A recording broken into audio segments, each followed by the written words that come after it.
SR-72 Darkstar. That name sounds familiar, right? Now, where have I heard that name before? Well, if you've seen the newest Top Gun movie, you probably recognise it from the opening scene. That's right.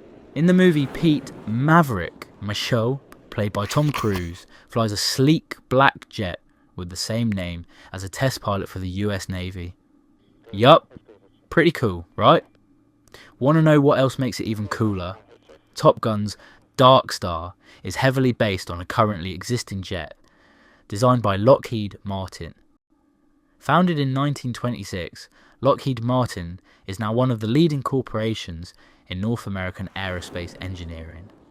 They have produced countless military aircraft for various uses that were, and are used today in the world, mainly in the United States. During the creation of Top Gun Maverick, the team actually consulted and got help from Lockheed Martin. The corporation helped design the flight suit, the interior of the cockpit, and the overall look of the jet so that it looked realistic. And they did a damn good job with it too. I thought the Darkstar was an actual jet when I first saw the movie, but nope. The Darkstar was not an actual jet when the movie was being filmed, and it's not an actual jet today either. But then, how come it looks so good in the movie? Is it all made up CGI? Actually, the answer is no. Darkstar certainly doesn't exist, but the idea of it was not pulled out of thin air by someone with an overactive imagination. The mysterious Darkstar is actually based on one of Lockheed Martin's existing jets, the SR-71 Blackbird. During its flight in the movie, the jet reaches a whooping Mach 10 and above, which is not something jets in the real world can do, yet. The SR-71 Blackbird that was used as a springboard for ideas and designs in Top Gun Maverick is an actual jet that holds an important position in history. In 1962, the US Air Force commissioned Lockheed Martin for reconnaissance/strike, or SR aircraft that would be able to fly really fast and really high in the air. Built in the 1960s, the SR-71 Blackbird was manufactured in one of Lockheed's secret Skunk Works facilities to play a key role during the Cold War. The Blackbird was part of Project Oxcart, which was focused on developing aircraft specialising in reconnaissance and radar evasion, kind of like the Invisible Jet, waiting for Snyder to release the Invisible Jet cut of Justice League. The radar absorbent paint and structures along the Blackbird's body made the Blackbird pretty much invisible to enemy radar. The Blackbird was built for speed, reaching Mach 3.3, and was considered the greatest technological advancement at the time. In fact, it was a reconnaissance jet that had the reputation of being able to literally outfly any enemy missiles and jets, leaving everyone in its metaphorical dust.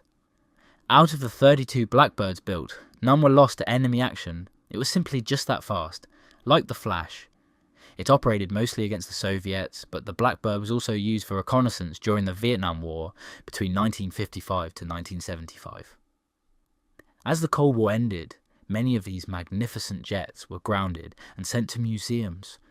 The last flying SR-71 Blackbirds were operated by NASA for research until 1999. I like to think of the Blackbird as an overachiever, you know? In the end, when it was being flown to the Smithsonian, the Blackbird set a new world record.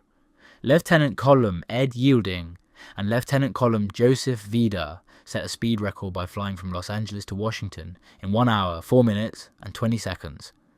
And instead of getting that, we might be getting standing seats on our planes. Don't you love the future? So if the SR-71 could fly at Mach 3.3, which is really, really fast, does that mean that it's the fastest aircraft in the world? No, there were other aircraft that flew faster. NASA X-43 jet. In truth, the fastest recorded jet was actually the NASA X-43 experimental jet, with only 3 ever built, which were part of NASA's HyperX program meant to build jets that reach Mach 10. Of course, the first test flight in 2001 didn't go very well, but the second and third flights in 2004 were very successful. In the end, the highest speed reached was a record-breaking Mach 9.6, which is the current world record for the highest speed. The NASA X-43 didn't have a pilot. its primary function to collect data on travelling at high speeds like Mach 9.6. Unfortunately, none of these jets are around anymore. These jets were built with the intention of never actually retrieving them once they flew.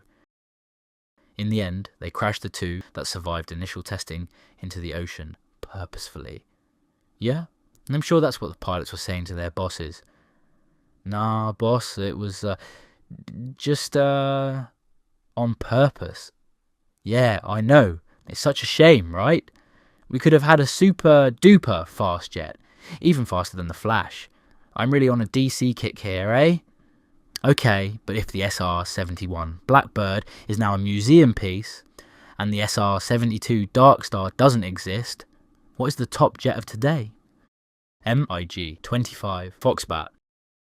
The MiG-25 Foxbat, or more formally, Mikoyan Gurevich MiG-25. Actually, let's stick with calling this one just MiG-25, or Foxbat, okay? This jet comes in third on the speed scale, with both the NASA X-43 and the SR-71 Blackbird taking up first and second place, respectively. The MiG-25 was a Soviet jet, with the ability to fly higher and faster than ever before.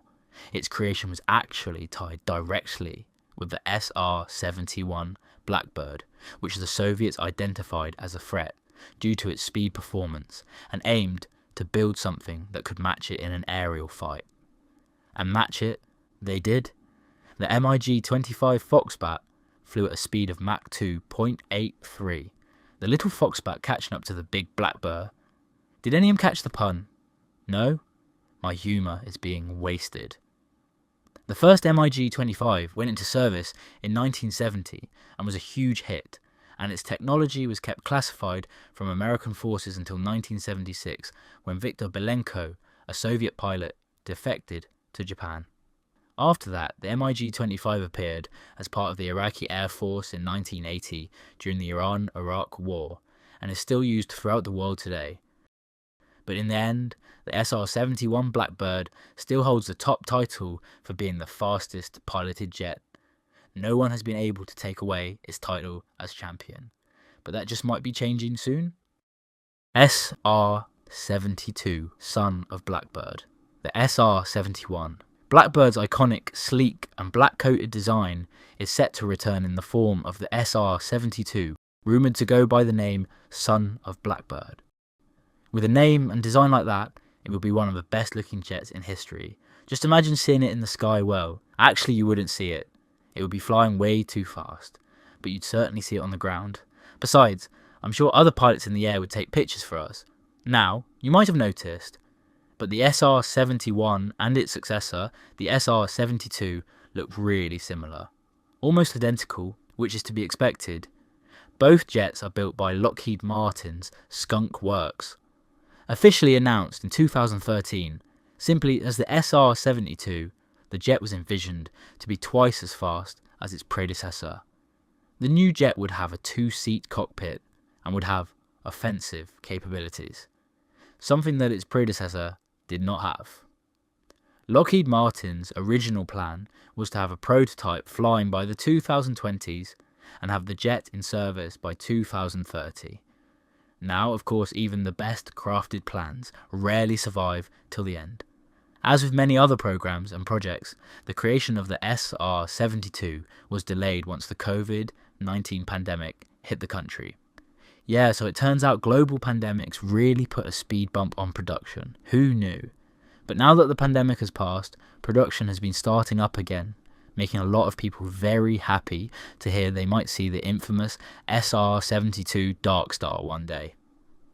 Well, it's likely going to be called something else like Son of Blackbird. And recently it has been confirmed that the SR-72 is in fact still in production and well on its way to be in the air. Designs that have been shown to the public by Lockheed Martin are very similar to both the Blackbird and the Darkstar in Top Gun.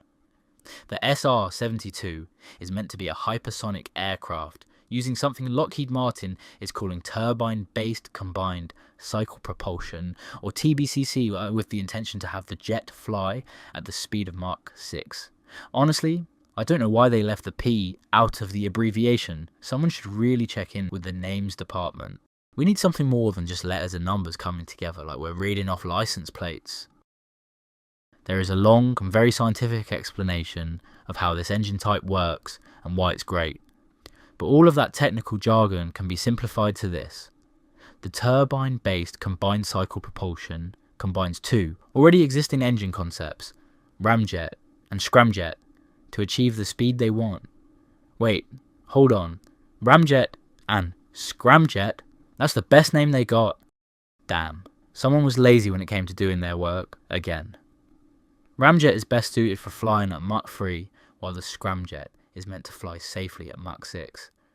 Why don't they just use the scramjet right from takeoff? Well, the truth is that if they tried, the jet might not even get off the ground, and if it did, it certainly wouldn't be safe. These engines function best at hypersonic speeds. Anything below that would not be very successful. This is the reason why the initial takeoff usually involves a different type of engine. So the jet can actually fly instead of just roll at hypersonic speeds. That being said, the TBCC is exactly what will get the SR-72 up to hypersonic speeds at Mach 6. While this jet was supposed to have prototype testing in the 2020s, it seems more likely that it will happen in the future rather than right now since, as I said before, production had been delayed due to COVID-19. Now with the knowledge that the SR-72 is on the way, even with previous delays, the question is when exactly can we see this magnificent but very mysterious spy jet that's been rumoured for the past decade or so? Hopefully soon. You'll certainly find me there with a camera. But if you want to see technology that barely made it to the drawing board before it was totally shut down, check out my other episode of Forbidden Technologies. Don't forget to like and subscribe too.